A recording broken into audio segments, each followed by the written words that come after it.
نحمده ونصلي على رسوله الكريم اما بعد فاعوذ بالله من الشيطان الرجيم بسم الله الرحمن الرحيم الحمد لله رب العالمين الرحمن الرحيم مالك يوم الدين إياك نعبد وإياك نستعين اهدنا الصراط المستقيم صراط الذين أنعمت عليهم غير المغضوب عليهم ولا الضالين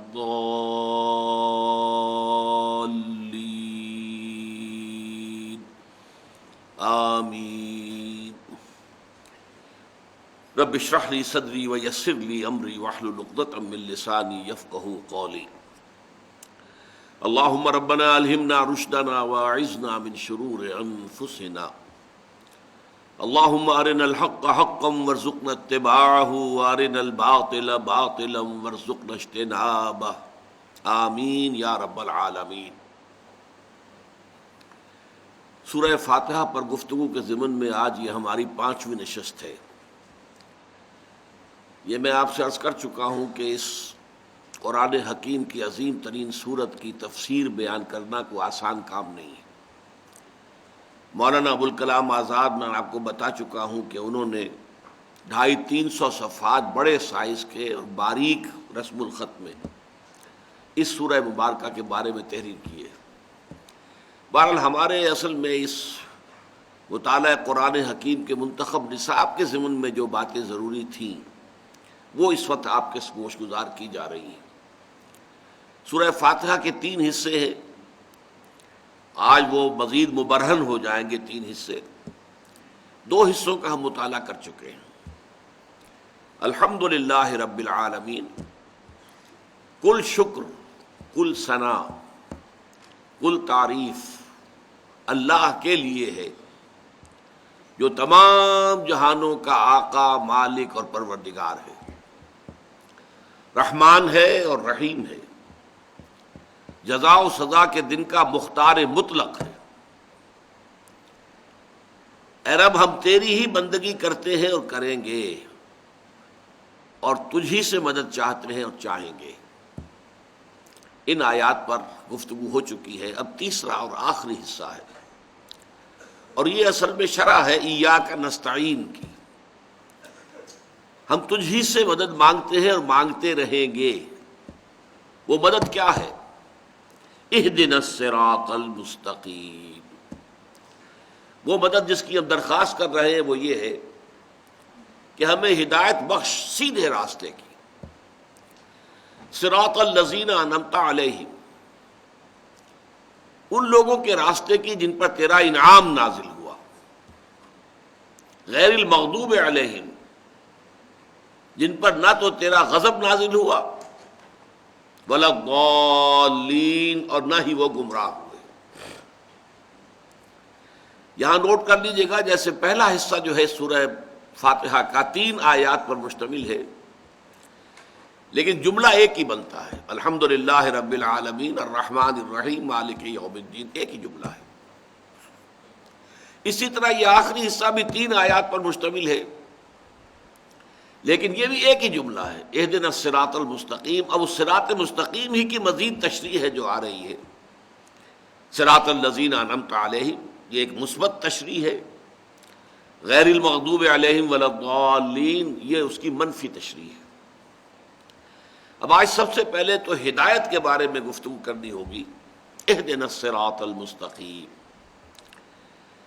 ہدایت در حقیقت صحیح سمت اور صحیح رخ پر زندگی گزارنے کا نام ہے۔ ظاہر بات ہے کہ سمت کا تعین ہوتا ہے نظری بنیاد پر، فکری بنیاد پر، عقلی بنیاد پر، غور و فکر کی بنیاد پر، جانا کدھر ہے۔ اہدنا الصراط، اور اس ہدایت کے بے شمار مراتب اور مراحل ہیں۔ یہ کوئی ایسی بسیط شے نہیں ہے بس دے دی تو ایک دفعہ دے دی، ساری کی ساری دے دی۔ یہ درجہ بدرجہ حاصل ہوتی ہے، لہجہ بلہجہ ملتی ہے۔ لمحہ بلمحہ ملتی ہے، ہر قدم کے بعد اگلے قدم پر ہدایت کی ضرورت ہے، اس کے بعد اس سے اگلے قدم پر پھر ہدایت کی ضرورت ہے۔ قرآن مجید میں سورہ محمد صلی اللہ علیہ وسلم میں فرمایا والذین اہتدوا زادہم ھدی وآتاہم تقواہم، جو لوگ ہدایت پر آ گئے اللہ نے ان کی ہدایت میں اضافہ کر دیا۔ اس ہدایت میں مسلسل اضافہ ہوتا چلا جاتا ہے، فکری اور نظری اعتبار سے بھی اور عملی اعتبار سے بھی۔ چنانچہ ہدایت یہ بھی ہے جیسے کہ آپ سے کوئی شخص اگر کوئی اجنبی آپ کی آبادی میں آیا ہے، کوئی پتہ پوچھ رہا ہے، ایک تو یہ کہ آپ نے اسے بتا دیا فلاں جگہ پر ہے یہ مقام جو ہے، جو مکان تم تلاش کر رہے ہو یا جو جگہ یا دفتر، اور آپ نے خوب اس کا نقشہ بھی کھینچ دیا، بتا دیا ادھر سے ادھر، ادھر سے ادھر جانا ہے، پھر فلاں گلی میں مڑنا ہے، فلاں سڑک پر جانا ہے۔ یہ بھی ہدایت کا ایک مرحلہ ہے، اس کو بھی ہدایت کہیں گے، یہ بھی ایک رہنمائی ہے۔ ایک رہنمائی یہ ہے کہ آپ اس کے ساتھ چل پڑے اور اسے منزل تک پہنچا دیا، یہ ہے تکمیل ہدایت۔ اسی لیے جب اہل جنت جنت میں داخل ہوں گے تو ان کے زبانوں پر جو ترانہ جاری ہوگا الحمدللہ الذی ہدانا لہذا وما کنا لنہتدی لولا ان ہدانا اللہ، کل شکر کل ثنا اس اللہ کے لیے ہے جس نے ہمیں یہاں تک پہنچا دیا، اس جنت تک پہنچا دیا۔ ہدایت کا وہ تکمیلی مرحلہ ہدانا لہذا، یہاں تک ہمیں پہنچا دیا، وما کنا لنہتدی لولا ان ہدانا اللہ، اور ہم ہرگز نہ ہوتے ہدایت پانے والے اگر اللہ ہی نے ہمیں ہدایت نہ دی ہوتی۔ اب میں ذرا چاہتا ہوں کہ چونکہ ہم یہ بحثیں کچھ کر چکے ہیں اس سے پہلے، پھر ذہن میں تازہ کر لیجئے۔ ہدایت کے ویسے تو کوانٹیٹیٹیولی تو درجات بے شمار ہوں گے، ہر لحظہ ہے مومن کی نئی شان نئی آن۔ وہ تو انسان جو ہے جیسے اللہ تعالیٰ کی شان ہے کل یوم ھو فی شأن، اسی طریقے سے اس کا ایک عکس پرتو جو ہے بندہ مومن کی زندگی پر بھی ہے، ہر لحظہ ہے مومن کی نئی شان نئی آن۔ لیکن یہ کہ دو ہم اس کو درجوں میں یا قسموں میں تقسیم کر سکتے ہیں ہدایت کو۔ ایک ہے ہدایت نظری، فکری، علمی، اس کے بارے میں ہم یہ دیکھ چکے ہیں کہ یہ فطرت انسانی میں ودیعت شدہ ہے۔ اللہ کا علم، اللہ کی محبت، دونوں چیزیں روح انسانی میں موجود ہیں، اور جو روح کے تقاضے انہی کو ہم فطرت سے تعبیر کرتے ہیں۔ فطرت اللہ التی فطر الناس علیہا، یہ فطرت اللہ ہے جس پر کہ اللہ نے انسانوں کو پیدا کیا ہے، تو موجود تو ہے جیسا کہ ہم دیکھ چکے۔ سورہ فاتحہ میں بھی تو آغاز یہاں سے ہو رہا ہے کہ ایک شخص اعتراف کر رہا ہے الحمدللہ رب العالمین، یہاں تک تو پہنچا ہوا ہے، جس کی مثالیں ہم دیکھ چکے ہیں۔ حضرت لقمان کی مثال قرآن مجید میں آئی ہے، اور دوسری بے شمار مثالیں، سلمان فارسی کی مثال ہو، یا آپ کو معلوم ہے کہ حضرت زید ابن عمرو ابن نفیل، حضرت سعید کے والد، جو بہنوئی تھے حضرت عمر کے، تو یہ ہدایت جو تھی ان کی فطرت کے اندر وہ ابھر کر آ گئی۔ حضرت عثمان، حضرت ابو بکر، انہوں نے کبھی کسی بت کو سجدہ نہیں کیا۔ میں خاص طور پر نام نہیں لے رہا حضور کا صلی اللہ علیہ وسلم، کہ حضور کا معاملہ تو یہ ہے کہ وہ اللہ تعالیٰ کی خصوصی پروٹیکشن میں تھے، لیکن آپ کے اخلاق عالیہ پہلے سے موجود تھے، اور آپ نے توحید کامل آپ کے اندر موجود تھی، آپ نے کبھی بھی کسی بت کو سجدہ نہیں کیا۔ تو فطرت سلیمہ اور عقل سلیم، یہ دو الفاظ ہم نے بار بار استعمال کیے ہیں، ان سے انسان علمی، نظری، فکری ہدایت تک تو خود بھی پہنچ سکتا ہے، لیکن اس میں وحی کے ذریعے سے جو مزید ہدایت ملتی ہے، ایک تو یہ کہ اس کے اندر یقین کی گہرائی اور مزید ہو جاتی ہے، پختہ ہو جاتی ہے۔ یعنی یہ کہ انسان سوچتا ہے ہاں ایسا ہوگا، ہونا چاہیے، یہ بات تو یوں ہی ٹھیک بیٹھتی ہے، لیکن ایک ہے، ہوگا سے ہے تک ز عشق تاب صبوری ہزار فرسنگست، 1000 میل کا فاصلہ ہے۔ میں نے سادہ سی مثال پہلے بھی دی تھی کہ آپ سے بے شمار لوگ کہتے ہیں کہ چینی میٹھی ہوتی ہے، میٹھی ہوتی ہے، میٹھی ہوتی ہے، میٹھی ہوتی ہے، آپ نے نہیں چکھی آج تک۔ آپ کہیں گے بھائی میٹھی ہوگی، آخر اتنے لوگ مجھے کاہے کو دھوکہ دینا چاہیں گے، کیوں جھوٹ بولیں گے؟ گمان غالب ہے، جب اتنے لوگ کہہ رہے ہیں کہ میٹھی ہوگی، میٹھی ہے تو میٹھی ہوگی، لیکن جب آپ چکھ لیتے ہیں تو آپ کہتے ہیں ہے میٹھی ہے۔ اس ہوگی سے ہے تک زمین و آسمان کا فرق واقع ہوتا ہے۔ تو وہ ایمان جو ہے کے درجے میں قائم ہوتا ہے، وہ وہی ہے آسمانی کے ذریعے سے۔ نمبر 2، اس میں تفاصیل جو ہیں، تفاصیل کا رنگ تو وہی کے ذریعے سے آیا، اللہ تعالیٰ کے اسماء، اللہ کی صفات، پھر ملائکہ کا وجود، ظاہر بات ہے کہ وہ ہمارے عقل کے ذریعے سے اس کی دریافت نہیں ہو سکتی تھی۔ پھر جو عالم آخرہ کے حقائق ہیں، جنت اور دوزخ ہیں، یہ ساری چیزیں جو ہیں یہ تو در حقیقت وحی نبوت کے ذریعے سے انسان کو معلوم ہوتی ہے۔ اور اس میں جو عام لوگ ہیں دوسرے، جن کی فطرت سلیمہ اتنی بیدار اور سلیم نہیں ہوتی، اور جن کی عقل سلیم جو ہے وہ اتنی چاق و چوبند نہیں ہوتی، ان کے دلوں پر سے زنگ اتارنے کا کام وہی کرتی ہے۔ جیسا کہ ایک حدیث میں آیا ہے کہ ان ھذہ القلوب لتصدع، حضور نے فرمایا صلی اللہ علیہ وسلم، یہ جو دل ہیں انسانوں کے، ان کے اوپر زنگ لگ جایا کرتا ہے۔ تو پوچھا صحابہ نے فما جلاؤھا یا رسول اللہ، اے اللہ کے رسول، آپ نے فرمایا کہ دلوں پہ زنگ لگ جاتا ہے، ہماری تلواروں پر زنگ لگتا ہے، ہم سیکل کرتے ہیں، پالش کرتے ہیں، زنگ اتر جاتا ہے، پھر چمکدار تیغ براق بن جاتی ہے۔ تو دلوں کا جو ہے اس کے زنگ کو دور کرنے کی کیا شکل ہے؟ فرمایا کثرت تلاوت القرآن و کثرت ذکر الموت، کثرت سے قرآن کا پڑھنا اور کثرت سے موت کو یاد کرنا، اس سے دلوں کا زنگ اترتا ہے۔ تو جن لوگوں کا وہ عقل سلیم اور فطرت سلیمہ کا معاملہ جن کا ٹھیک ہے، ان کے تو گویا کہ فطری طور پر ان کے اپنے اندر سے یہ ہدایت ابھر کر آ گئی ہے، وہ خود اپنے زبان سے کہہ رہے ہیں الحمدللہ رب العالمین الرحمن الرحیم مالک یوم الدین ایاک نعبد و ایاک نستعین اہدنا الصراط المستقیم۔ ایسے لوگوں کے لیے جو ہدایت درکار ہے وہ ہدایت عملی ہے۔ ہدایت عملی کے بھی دو پہلو ہیں، دو درجے ہیں۔ جہاں تک تو انسان کی انفرادی زندگی کا تعلق ہے، اس کے ضمن میں بھی اللہ تعالیٰ نے ہمیں بتایا کہ نفس انسانی میں نیکی اور بدی کی پہچان ودیت کر دی گئی ہے۔ وَنَفْسٍ وَمَا سَوَّاهَا، یہ نفس انسانی شاہد ہے، اور جو اسے تیار کیا ہے، برابر کیا ہے، اسے بنایا ہے، نکھارا ہے، سنوارا ہے۔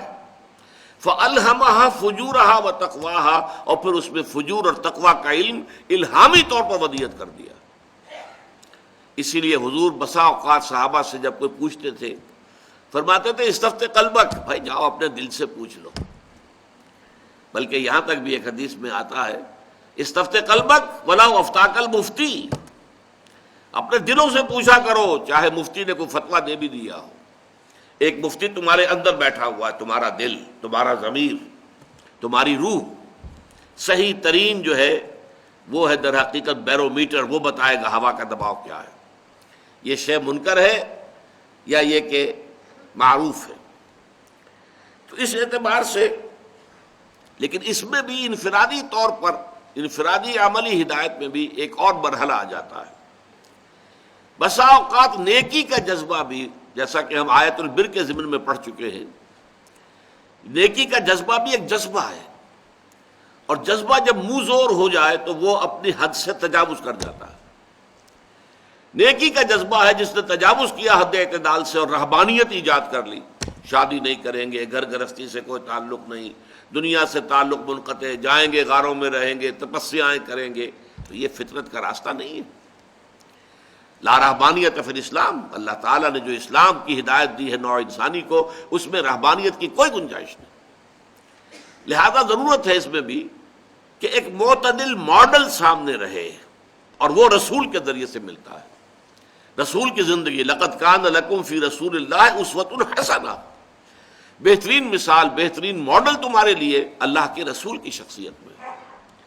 تو ہدایت جو ہے جہاں تک فکری، نظری، علمی ہے، وہ انسانی فطرت میں ودیعت شدہ ہے، البتہ اس میں یقین کی گہرائی وہ وحی نبوت کے ذریعے سے پیدا ہوتی ہے، اور جزیات کی تفصیل وہ وحی نبوت کے ذریعے حاصل ہوتی ہے۔ عملی اعتبار سے انفرادی سطح پر انسان کا اپنا نفس جو ہے وہ صحیح گواہی دیتا ہے، یہ نفس لوامہ جس کی قسم کھائی گئی ہے، لا اقسم بیوم القیامہ ولا اقسم بالنفس اللوامہ۔ انسان کو غلط کام کرتا ہے تو اندر ہی سے اسے کوئی چیز کاٹتی ہے، کیا کیا تم نے، تمہیں نہیں کرنا چاہیے تھا، یہ غلط کام کیا تم نے۔ یہ ہے تمہارے اندر کی وہ حقیقت کہ جس کا اللہ تعالیٰ نے جس کی قسم کھائی ہے، نفس لوامہ۔ تو گویا کہ یہ چیز جو ہے انسان کے اندر موجود ہے، جو اسے صحیح رخ کی طرف رہنمائی کرتی ہے، استفت قلبک ولا افتاک المفتی۔ لیکن بسا اوقات یہ نیکی کا جذبہ مفرط ہو جاتا ہے، افراط بہت زیادہ بڑھ گیا، تو اس کے نتیجے میں کیا ہوتا ہے، ایک وقت میں جوش آیا، ساری اپنی دولت اللہ کے راہ میں لٹا دی، اس کے بعد کم ہوتے ہیں وہ لوگ جو اس کے بعد کھڑے رہ جائیں اس مقام پر، بعد میں پچھتانا ہوتا ہے کہ یہ کیا کر بیٹھا میں، میری اپنی آل اولاد بھی تھی، ان کا بھی حق تھا۔ اسی لیے حضور کا معاملہ آپ کو معلوم ہے کہ حضور کے پاس ایک صحابی آئے، میں اپنی ساری دولت اللہ کے راہ میں دینا چاہتا ہوں۔ فرمایا نہیں، تم اپنی اولاد کو فقیر بنا کر چھوڑ کے جانا چاہتے ہو، ان کا حق ہے۔ پھر عرض کیا اچھا آدھا، نہیں آدھا نہیں، آدھا بھی بہت زیادہ ہے۔ پھر عرض کیا تہائی، ہاں تہائی ٹھیک ہے، تہائی قبول کر لیا۔ اور یہ تہائی ہی ہے جس میں کہ انسان کو وصیت کا حق دیا گیا ہے، باقی دو تہائی گویا کہ وارثوں کا حصہ ہے، وارثوں کا حق ہے، اس میں تمہیں کوئی تصرف نہیں کرنا چاہیے۔ البتہ اگر ایمرجنسی کا معاملہ ہے، کوئی خاص جو ہے نازک مرحلہ آ گیا، جیسے غزوہ تبوک کا موقع تھا، اس موقع پر، اور پھر یہ کہ غیر معمولی شخصیت حضرت ابو بکر صدیق، وہ اپنا سارا اثاثہ لیا، حضور نے قبول کر لیا۔ لیکن وہ ایکسیپشنل سچویشن اور exceptional personality, exceptions prove the role, وہ ایکسیپشن ہے۔ قاعدہ یہی ہے کہ نہیں، ایک متوازن طریقہ ہونا چاہیے۔ ان لنفسک علیک حقا وان لزوجک علیک حقا وان لزورک علیک حقا، تم پر تمہارے نفس کا بھی حق ہے، تم پر تمہاری بیوی کا بھی حق ہے، تم پر تمہارے جو ملاقاتی ہیں، وزٹرز ہیں، ان کا بھی حق ہے۔ البتہ جو سب سے بڑا معاملہ ہے کہ جو ہدایت جہاں انسان کو بہت زیادہ ضروری ہے، بہت زیادہ اس کا محتاج ہے، وہ اجتماعیات انسانیہ ہیں۔ اجتماعی مسائل ایسے ہیں کہ ان کے اندر واقعہ یہ ہے کہ اس قدر پیچیدگیاں ہوتی ہیں، اور اتنے جو ہے یوں سمجھئے کہ اس میں پٹ فالز ہیں، قدم قدم پر دو راہا ہے، تراہا ہے، چوراہا ہے، اور انسان جو ہے بیولڈرڈ کھڑا رہ جاتا ہے، متحیر، کدھر جاؤں، ادھر جاؤں، ادھر جاؤں، ادھر جاؤں۔ وہاں آ کر در حقیقت اصل ہدایت کی ضرورت پڑتی ہے۔ میں بیان کر چکا ہوں آپ سے اس سے پہلے، انسانی تمدن میں سب سے بنیادی مسئلہ عورت اور مرد کے درمیان کیا مساوات ہو، حقوق و فرائض کی کیا تقسیم ہو، جو معتدل ہو، منصفانہ ہو، لیکن یہ کہ نظم جو ہے، گھر کا نظم، فیملی سسٹم، اس کو بھی مضبوط رکھے۔ اسی طرح معاشرہ یا ریاست اور شہری یا عام فرد، ان کے درمیان کیا توازن ہو، ریاست ٹوٹلیٹیرین نہ بن جائے، جابر نہ ہو جائے، جیسے کہ رشیا میں تھی کمیونزم میں، کہ کوئی کسی کو بولنے کا حق حاصل نہیں ہے، نہ جماعت سازی کا حق حاصل ہے، کچھ نہیں، بس کام کرو اور اپنی ویجز لو، روٹی کھاؤ، اللہ اللہ خیر صلی اللہ، حیوانوں کی سطح پر زندگی گزارو۔ یا پھر دوسری انتہا یہ ہوتی ہے مادر پدر آزاد، ہم بالکل ننگے چلنا چاہتے ہیں سڑک کے اوپر، آپ کون ہیں ہمیں روکنے والے، ہماری آزادی، ہمارا حق ہے۔ ہم جو ہے ہومو سیکشولز ہیں، بڑے فخر سے کہتے ہیں، اب تو یہ چیز کسی درجے میں بھی شرم کی بات ہی نہیں رہی ہے مغرب کے اندر، ہومو سیکشول صاف اعلان کرتے ہیں، پریسٹ تک کے لیے، پادریوں کے لیے، ان کے لیے اجازت ہے، ہومو سیکشول جو ہیں وہ پادری ہو سکتے ہیں وہاں پر، یہ سرے سے کوئی عیب ہے ہی نہیں۔ ہم جنس پرستی، شادیاں ہو رہی، تو یہ یا یہ مادر پدر آزادی ہے، اور یا ٹوٹلیٹیرین نظام ہو جاتا۔ اسی طرح سرمایہ اور مزدور، ظاہر بات ہے کہ مزدور تو اپنی مصلحتیں دیکھتا ہے، سرمایہ دار جو ہے وہ اپنی مصلحت دیکھتا ہے، ان درمیان توازن کیا ہو۔ کوئی آج تک نہیں بتا سکا کہ ایک کارخانہ ہے، کارخانے میں 10 کروڑ روپیہ لگا ہوا ہے، یہ انویسٹمنٹ ہے، 10,000 آدمی کام کر رہا ہے، اب جو کچھ بھی وہاں کا پروڈیوس ہے، جو پروڈکٹ ہے، جو پیدا ہو رہا ہے، پیداوار ہے، ان دونوں چیزوں کا حصہ ہے، سرمایہ کا بھی حصہ ہے۔ سرمایہ نہ ہوتا، مشینیں نہ آتی، یہ کارخانہ نہ لگتا تو کیسے مزدور کام کرتے؟ اور مزدوروں کا بھی حصہ ہے، وہ مزدور کھڑے ہو کر وہاں کام نہ کریں مشینوں کے اوپر تو مشینیں کیا دے دیں گی آپ کو؟ کچھ بھی نہیں۔ لیکن جو پروفٹ ہے اس میں کتنا حصہ مزدوروں کو جانا چاہیے، کتنا حصہ سرمایہ کو، کون طے کرے گا اس کو؟ سرمایہ دار یہ چاہے گا کہ کم سے کم مزدوروں کے پاس جائے اور زیادہ سے زیادہ میرے پاس آئے، مزدور یہ چاہے گا زیادہ سے زیادہ ہمیں ملے، کارخانے دار کو تو کچھ بھی نہ ملے تب بھی کوئی بات نہیں، اس کے پاس تو پہلے ہی بہت کچھ ہے۔ اسی کے طریقے کوہکن میں بھی وہی ہیلے ہے پرویزی، جو بادشاہ جو ہے جو ہیلے کرتا ہے وہی مزدور بھی کرتا ہے، مزدور جو ہے ایسا نہیں ہے کہ وہ بالکل فرشتہ ہے۔ اس حوالے سے یہ در حقیقت ہدایت خداوندی کا اصل میدان ہے۔ اور اب یہ بات نوٹ کیجئے، یہ ہدایت ہے جو محمد الرسول اللہ پر تکمیل کو پہنچی ہے، نظام زندگی کی اصلاح، دین الحق، الیوم اکملت لکم دینکم واتممت علیکم نعمتی ورضیت لکم الاسلام دینا۔ آج کے دن میں نے تمہارے لیے دین کو کامل کر دیا، مکمل نظام زندگی، complete politico socio economic system دیا ہے محمد الرسول اللہ صلی اللہ علیہ وسلم نے، بلکہ کہنا چاہیے اللہ نے دیا ہے محمد الرسول اللہ صلی اللہ علیہ وسلم کے ذریعے۔ محمد کی کنٹریبیوشن یہ ہے کہ انہوں نے اپنی محنت سے، جد و جہد سے، مسلسل سعی سے اس کا ایک ماڈل قائم کر کے دنیا کو دکھا دیا۔ ماننے پر مجبور ہے، گھٹنے ٹیک کر ماننے پر مجبور ہے کہ ویسا نظام، اس کے آس پاس کا نظام بھی تاریخ انسانی میں کبھی دنیا میں قائم نہیں ہوا۔ کسی سے پوچھ لیجئے، ایم این رائے سے پوچھ لیجئے، ایچ جی ویلس سے پوچھ لیجئے، ڈاکٹر مائیکل ہارٹ سے پوچھ لیجئے، جس سے چاہے پوچھ لیجئے۔ یہ ہے اصل میں کہ جو ہدایت کی تکمیل ہوئی ہے محمد الرسول اللہ صلی اللہ علیہ وسلم۔ دوسری بات یہ نوٹ کیجئے کہ یہاں صراط کا لفظ آیا، اہدنا الصراط المستقیم۔ صراط راستے کو کہتے ہیں، چلنا۔ اسی لیے میں نے آپ سے عرض کیا کہ در حقیقت یہاں جو ہدایت جو مانگی جا رہی ہے، جو طلب کی جا رہی ہے، جس کی دعا کی جا رہی ہے، جس کی استدعا کی جا رہی ہے، وہ ہدایت عملی ہے۔ چلتے ہوئے انسان کو آگے دو راہ آ گیا، اب کدھر جاؤں کدھر نہ جاؤں، کون بتائے؟ ذرا سا ٹیڑھ ہو گیا تو اب آپ کو معلوم ہے کہ ذرا سا آپ نے اینگل جو ہے غلط جو لے لیا، اب جتنا آگے بڑھیں گے وہ صراط مستقیم سے دور تک ہوتے چلے جائیں گے، جتنا آگے بڑھیں گے۔ اینگل زاویہ جہاں شروع ہوتا ہے تو وہاں تو گویا کہ ملے ہوئے دونوں نقطے، لیکن پھر جیسے جیسے آگے جائیں گے آپ کو پھیلتا جائے گا فاصلہ۔ یک لحظہ غافل گشتبو 100 سالہ راہم دور شد، فاصلہ جو ہے بڑھتا چلا جائے۔ اہدنا الصراط المستقیم، قرآن مجید میں صراط کی 45 مرتبہ یہ لفظ آیا ہے، جس میں سے 32 مرتبہ اس میں اس کی صفت آئی ہے المستقیم، سیدھا سیدھا راستہ۔ لیکن اور بھی اس کے لیے صراطا سویہ، درمیانی راستہ، جیسے خط استوا ہے ہمارا جو گلوب کو بالکل برابر 2 حصوں میں تقسیم کر دیتا ہے، ایسے ہی صراطا سویہ، ایک بالکل درمیان کے درجے کا راستہ۔ یہ دونوں ایکسٹریمز ہیں، افراط اور تفریط، ادھر جائیں گے تو بھی غلط ہے، ادھر جائیں گے تو بھی غلط، سیدھا راستہ تیر کی طرح۔ کہیں سوا صراط بھی کہا گیا ہے۔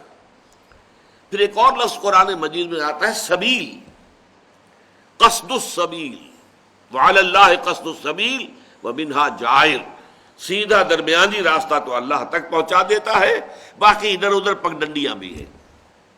سوا السبیل کا لفظ بھی آیا ہے، درمیانی راستہ۔ السبیل، السبیل الف لام کے ساتھ، دی پاتھ، دی وے۔ پھر سبیل اللہ، اللہ کا راستہ، اور یہ تو قرآن مجید کی بہت بڑی اصطلاح ہے، جاہدوا فی سبیل اللہ، سبیل الرشاد، کامیابی کا راستہ۔ تو اہدنا الصراط المستقیم، اے رب ہمارے، ہمیں ہدایت بخش، ہمیں دکھا، ہمیں سمجھا، ہمیں چلا، اور ہمیں پہنچا دے منزل مقصود تک۔ یہ ہدایت کے اندر یہ ساری چیزیں شامل ہیں۔ اور یہ ہدایت ہمیں ہر لحظہ درکار ہے، ہر آن درکار ہے. یہ ایسا نہیں ہے کہ بس ایک وقت میں دے دی گئی اور مکمل ہو گئی. اب اس صراط المستقیم کی جو ہے تشریح آ رہی ہے. صراط الذین انعمت علیہم، اب یہ بدل ہے اسی کا، یہ علیحدہ جملہ نہیں ہے. میں نے عرض کیا یہ تینوں آیتیں مل کر ایک جملہ بنتی ہیں. راستہ ان کا جن پر تیرا انعام ہوا. اب یہاں تو اس چیز کو مجملاً بیان کیا گیا. سورہ فاتحہ ہے، چھوٹی سی سورت ہے، اس میں تفصیل تو ممکن نہیں ہے، لیکن سورہ نساء میں اس کو کھول دیا گیا. منعم علیہم کون ہے؟ انعام، نعمتیں اللہ کی کن پر ہوئی؟ فرمایا وَمَن يُطِعِ اللَّهَ وَالرَّسُولَ فَأُولَٰئِكَ مَعَ الَّذِينَ أَنْعَمَ اللَّهُ عَلَيْهِمْ مِنَ النَّبِيِّينَ وَالصِّدِّيقِينَ وَالشُّهَدَاءِ وَالصَّالِحِينَ. یہ چار طبقات ہیں منعم علیہم کے، جن پر اللہ کا انعام ہوا.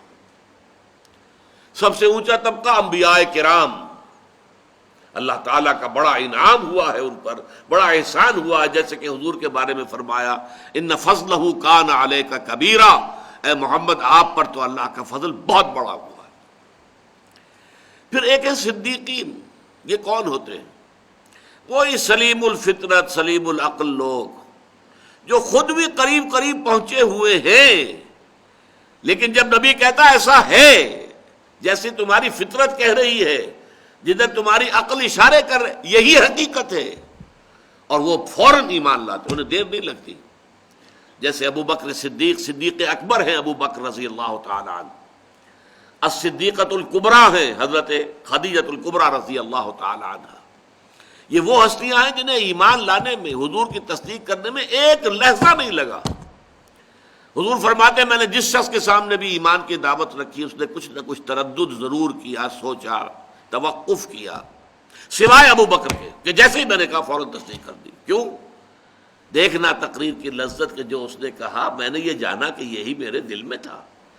اس لیے کہ وہ صدیقین، وہ سلیم الفطرت اور سلیم العقل لوگ خود وہی پہنچے ہوئے ہوتے ہیں.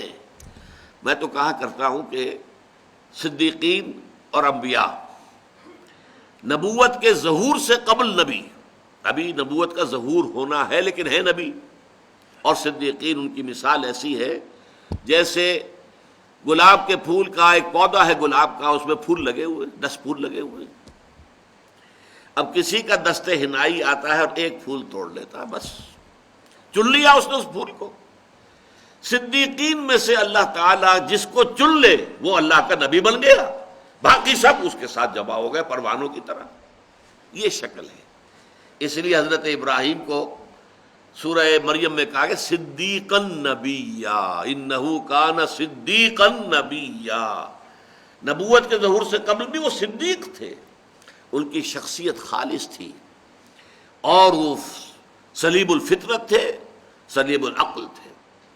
اس کے بعد دوسرا درجہ شہداء کا ہے. شہداء انہیں کہتے ہیں جدید اصطلاح میں آپ سمجھیے، صدیقین جو ہے وہ انٹروورٹ لوگ ہوتے ہیں، غور و فکر کرتے رہتے ہیں، سوچتے رہتے ہیں، غور و فکر کر کے وہاں تک پہنچ چکے ہوتے ہیں، آس پاس پہنچے ہوتے ہیں. یہاں تک کہ اللہ نے کسی ایک کو چن لیا، اس نے ندا لگائی آمنو باللہ ہے، اور وہ ایمان لے آیا. لاؤ ایمان مجھ پر اور اللہ پر، وہ ایمان لے آیا. ایک وہ ہوتے ہیں کہ جن کی فطرت کے اوپر کچھ پردے پڑے ہوتے ہیں، کچھ حجابات ہیں، غور و فکر کی طرف توجہ ہی نہیں ہے، کھلنڈرے لوگ ہیں، ادھر جا رہے ہیں ادھر جا رہے ہیں، چلت پھرت ہیں، جن کو ایکسٹروورٹس کہا جاتا ہے جدید سائیکالوجی میں. انٹروورٹس دروبین، جو علیحدگی میں بیٹھنا زیادہ پسند کرتے ہیں، انہیں محفل اتنی زیادہ پسند نہیں ہوتی جتنا کہ تخلیہ، علیحدہ ہو، غور و فکر کریں، اپنے من میں ڈوب کر پا جا سراغ زندگی.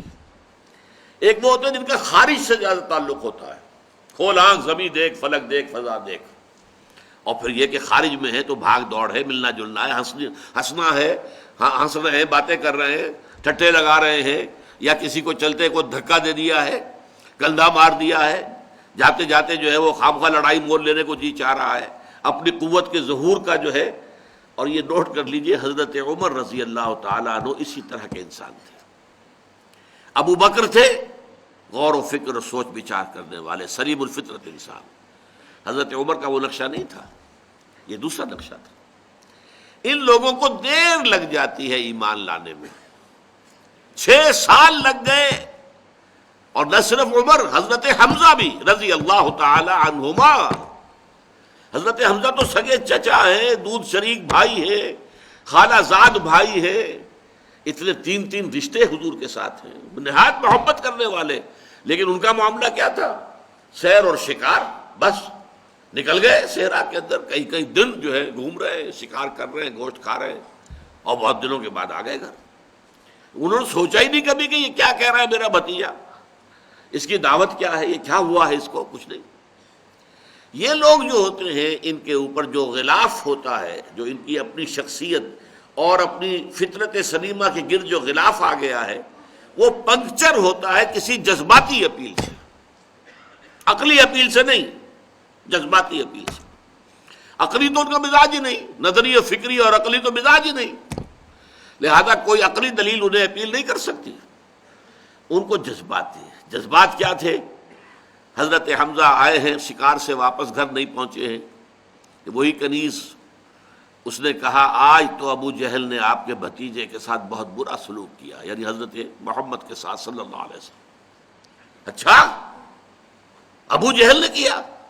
گھر میں نہیں داخل ہوئے، سیدھے پلٹے، جو اس کا جہاں اس کی بیٹھک تھی، اس کا اوطاق جسے کہتے ہیں سندھ میں، پہنچ گئے۔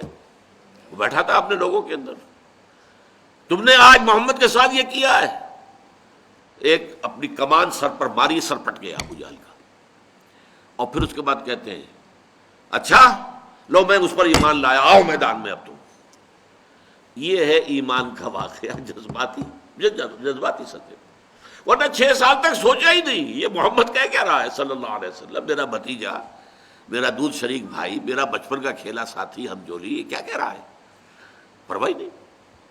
اسی طرح حضرت عمر کا معاملہ ہوا، وہ تو چلے تھے تلوار ننگی لے کر حضور کو قتل کرنے کے لیے، کہ قصہ پاک کر دوں گا اب، یہ ساری کلکل جو ہمارے معاشرے میں ہو گئی ہے، اولاد والدین سے کٹ گئی، بھائی بھائی سے کٹ گئے، بیوی شوہر سے جدا ہو گئی، شوہر بیوی سے علیحدہ ہو گیا، یہ کلکل ہو گئی ہے ہمارے معاشرے میں، اب میں اس کا معاملہ صاف کر دوں گا۔ وہی 6واں سال ہے نبوت کا۔ ایک شخص نے بیچ میں حضرت حذیفہ ابن عتبہ رضی اللہ تعالی عنہ، بہت ہی فہیم ذہین، انہوں نے پوچھا کدھر جا رہے ہیں؟ انہیں معلوم نہیں تھا حضرت عمر کو کہ یہ بھی ایمان لایا ہوا ہے۔ کہا جا رہا ہے میں آج جا رہا ہوں، آج یہ چکر ختم کر دوں گا، میں قتل کر دوں گا محمد کو۔ انہوں نے رخ موڑا، تمہاری تو اپنی ہمشیرہ اور تمہارے بہنوئی ایمان لا چکے ہیں، پہلے ان سے تو نپٹو۔ بس وہ آگ بگولا ہے، میری بہن فاطمہ اور میرا بہنوئی سعید ابن زید، وہ ایمان لے آئے محمد پر۔ جی ہاں۔ اب گھر پہنچے ہیں، دروازے کو کھٹکھٹایا ہے، اندر جو ہے حضرت خباب بن الارت رضی اللہ تعالیٰ عنہ آئے ہوئے تھے۔ نئی آیات جو نازل ہوئی تھی سورہ طٰہٰ کی، وہ میاں بیوی کو پڑھا رہے تھے، حضرت فاطمہ حضرت سعید دونوں بیٹھے ہوئے یاد کر رہے آئے تھے۔ وہ کھٹکھٹایا، کون؟ عمر۔ اف، کانپ گئے لوگ، تو انہیں تو چھپایا کہیں حضرت خباب کو، ورنہ تو پتہ نہیں، ان کو تو قتل کر دیتے، فوراً گردن اڑا دیتے۔ اب آئے گھر میں اور آ کر انہوں نے پہلے تو بہنوئی کو مارنا شروع کیا، تم ایمان لے آئے ہو۔ بہن درمیان میں آئی تو اسے لہو لہان کر دیا مار مار کر۔ اب بہن کے زبان سے کلمہ نکلا، عمر چاہے تم ہمیں ہلاک کر دو، اب ہم اس دین کو چھوڑنے والے نہیں ہیں۔ بس اس پر جو ہے کایا پلٹ ہو گئی ہے۔ یہ کیا شے ہے، کیا چیز ہے جس نے صنف نازک کے اندر اتنی عظیمت، اتنی ہمت، اتنا استقلال، جان دینے کو تیار ہے؟ وہ شے ہے کیا جس نے ان کو یہ کہاں سے کہاں پہنچا دیا؟ اسی لیے اقبال نے کہا ہے مسلمان عورت سے خطاب کر کے، تمی دانی کے سوزے قراتے تو دگردوں کرد تقدیر عمر را۔ وہ بھی ایک خاتون ہی تھی نا، فاطمہ بنت خطاب، ان کا وہ جو بھی جذبہ ایمانی سامنے آیا ہے حضرت عمر کے، اس نے ان کی قسمت بدل دی۔ اچھا مجھے بتاؤ کیا پڑھ رہے تھے تم؟ بہن نے کہا نہیں، تم نجس ہو، مشرک ہو، تم ان کو ہاتھ نہیں لگا سکتے اور آنکھ کو۔ غسل کرو، غسل کیا، ایمان لے آئے۔ اب حضور کی خدمت میں حاضر ہوئے ہیں تو جیسے کہ اس معاشرے میں رواج تھا کہ غلام جو تھے وہ اپنی تلوار جو ہے وہ اپنی گردن میں لٹکایا کرتے تھے، تو گردن میں لٹکا کر تلوار لے کے آئے ہیں، غلام کی حیثیت سے آئے، یہ کہلاتے ہیں شہداء۔ لیکن یہ وہ لوگ ہوتے ہیں کہ ایکٹیو بہت ہوتے ہیں، کیونکہ پہلے ہی سے ایکسٹروورٹس ہیں، بھاگ دوڑ، یہ وہ، لڑنا بھڑنا، یہ تو ان کی عادت ثانیہ تھی، کشتیاں کرنا، مقابلے کرنا۔ لہذا جب یہ شہداء آتے ہیں تو عملی اعتبار سے دین کی دعوت جو ہے وہ تیزی سے آگے بڑھتی ہے۔ حضرت عمر، حضرت حمزہ کے ایمان لانے پر جو حیثیت مسلمانوں کی مکے میں ہو گئی تھی وہ پہلے نہیں تھی۔ پھر چوتھے درجے میں صالحین، نیک مسلمان، یہ بیس لائن ہے، یہاں سے کوئی ترقی کرے تو مرتبہ شہادت پر فائز ہو جائے، یا یہ کہ وہ اپنی مزاج کی مناسبت سے اگر انٹروورٹ ہے تو وہ صدیقیت کے مقام پر چلا جائے۔ نبوت کا مقام بند ہے، یہ تو اب انسان کے لیے یہ مقام پہلے بھی وہبی تھا، اکتسابی نہیں تھا، اپنی محنت سے، مشقت سے، ریاضت سے، تپسیا سے، عبادت سے نبوت حاصل نہیں کی جا سکتی تھی۔ ولایت کا مقام حاصل ہو سکتا ہے، عبدیت کاملہ کا مقام حاصل ہو سکتا ہے، لیکن نبوت نہیں، پہلے بھی وہبی تھی اور اب وہ بند ہے۔ لیکن بقیہ جو ہے یہ دو درمیانی مراحل، عام جو بھی صالحین مومنین ہیں، نیک سرشت لوگ، وہ محنت کریں اٹھ سکتے ہیں، یہ مقامات بلند کھلے ہیں۔ تو یہ ہے آیت صراط الذین انعمت علیہم، راستہ ان کا جن پر تیرا انعام ہوا، اور میں نے اس کی وضاحت کر دی، یہ کون ہے؟ من النبیین والصدیقین والشہداء والصالحین وحسن اولئک رفیقا، جسے بھی آخرت میں میدان حشر میں ان کی معیت حاصل ہو گئی، ان کے ساتھ اٹھنا نصیب ہو گیا، ظاہر بات ہے کہ اس سے بڑا خوش قسمت اور کون ہوگا۔ آخری آیت ہے غیر المغضوب علیہم ولا الضالین، اس میں غیر جو ہے زیر ہے، اس پر غیر المغضوب، اس لیے یہ الذین کا بدل ہے، صراط الذین انعمت علیہم، راستہ ان کا جن پر کہ تیرا انعام ہوا۔ وہ الذین کی مزید وضاحت ہے اسی کے بدل کے طور پر، جن پر نہ تو تیرا غضب نازل ہوا اور نہ وہ گمراہ ہوئے۔ اب یہ جو ہے آیت اگرچہ اس کے ترجمے میں کافی یہ جو ترکیب نحوی ہے اس کی خاصی مشکل ہے۔ پھر یہ کہ ایک قرات جو ہے وہ غیر المغضوب علیہم بھی ہے، جس سے نتیجہ نکلتا ہے کہ صراط سے بدل ہے، یہ نہ راستہ ان لوگوں کا نہیں کہ جن پر تیرا غضب نازل ہوا اور نہ وہ گمراہ ہوئے، ان لوگوں کا اور یا گمراہ ہوئے ان کا راستہ نہیں۔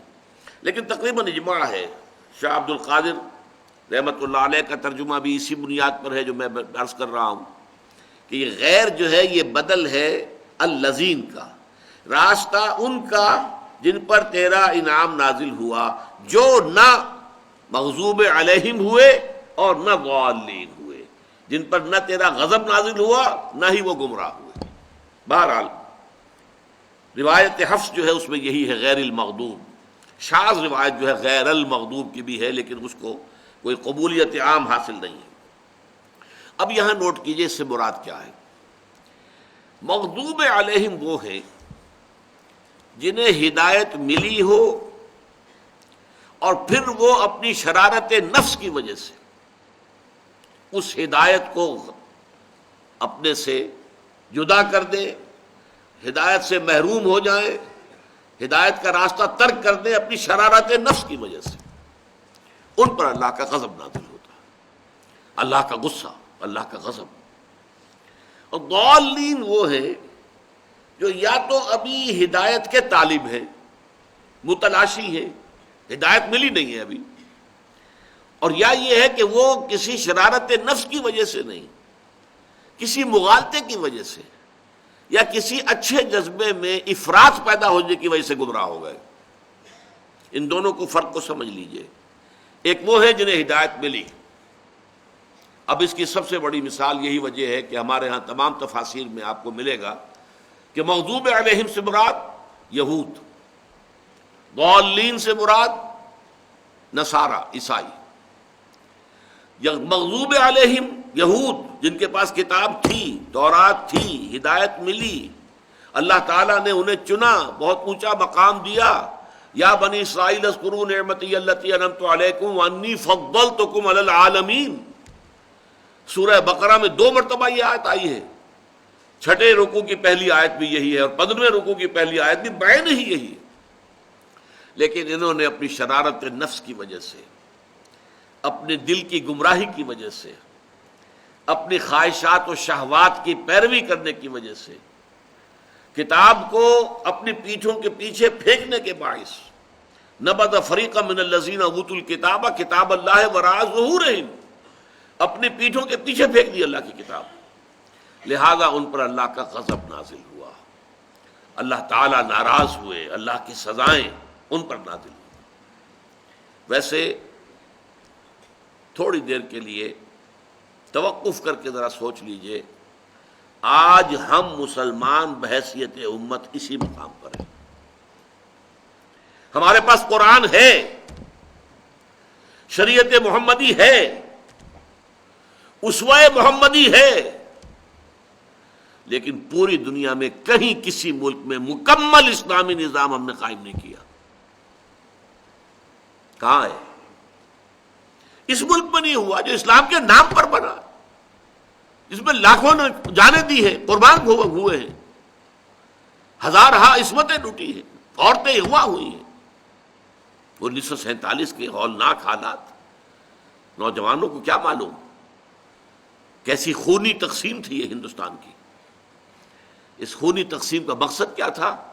ہمیں ایک آزاد ملک مل جائے جس میں کہ ہم اللہ کے دین کا بول بالا کریں، اللہ کی کہ رسول کا دیا ہوا دین حق اسے غالب کر دیں، قائم کر دیں، نافذ کر دیں، پوری دنیا کے لیے روشنی کا ایک مینار بنا دیں. جیسے سمندروں میں روشنی کے مینار ہوتے ہیں کہ جس سے پتہ چل جاتا ہے جہازوں کو کہ ادھر خطرہ ہے، یہاں چٹانیں ہیں، بچ کر نکلو.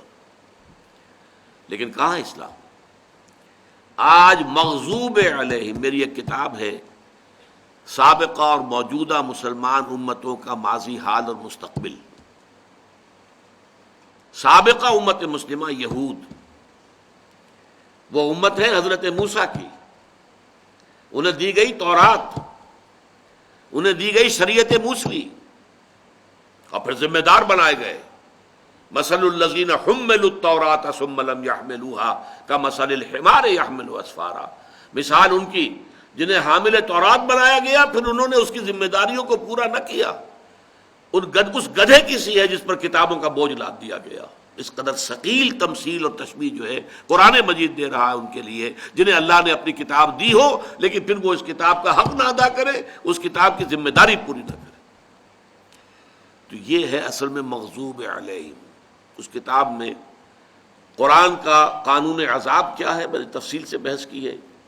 اور آج ہم ضربت علیہم الذلۃ والمسکنۃ وباؤوا بغضب من اللہ، ذلت اور مسکنت آج مسلمانوں پر طاری ہے، یہودیوں پر کہاں ہے؟ شیرون جو کچھ کر رہا ہے، جس دھڑلے کے ساتھ کر رہا ہے، ڈنکے کی چوٹ کر رہا ہے، جو کچھ کر رہا ہے پوری دنیا دیکھ رہی ہے. وہ اٹھا کر یوں پھینکتا ہے، یونائٹڈ نیشن کی قرارداد اٹھا کر پھینک دی، کوئی پرواہ نہیں. نہ اسے امریکہ کی کسی اپیل کی پرواہ ہے، کوئی پرواہ نہیں. اسے معلوم ہے امریکہ تو میری مٹھی میں ہے، وہ تو دنیا کو دھوکہ دینے کے لیے کوئی بات کہہ دیتا ہے، باقی تو ہے میری مٹھی کے اندر. مسلمان ہیں، پٹتے ہیں تو رحمتیں ہیں تیری اغیار کے کاشانوں پر، اور برف گرتی ہے تو بیچارے مسلمانوں پر. تو مغضوب علیہم کی مثال قدیم میں یہود، اور آج بدقسمتی سے ہم مسلمان اس کی مثال ہیں. وَلَضَّالِّينَ کے بارے میں انشاءاللہ اگلی نشست میں عرض ہوگا. اقول قولی ھذا واستغفر اللہ لی ولکم ولسائر المسلمین والمسلمات.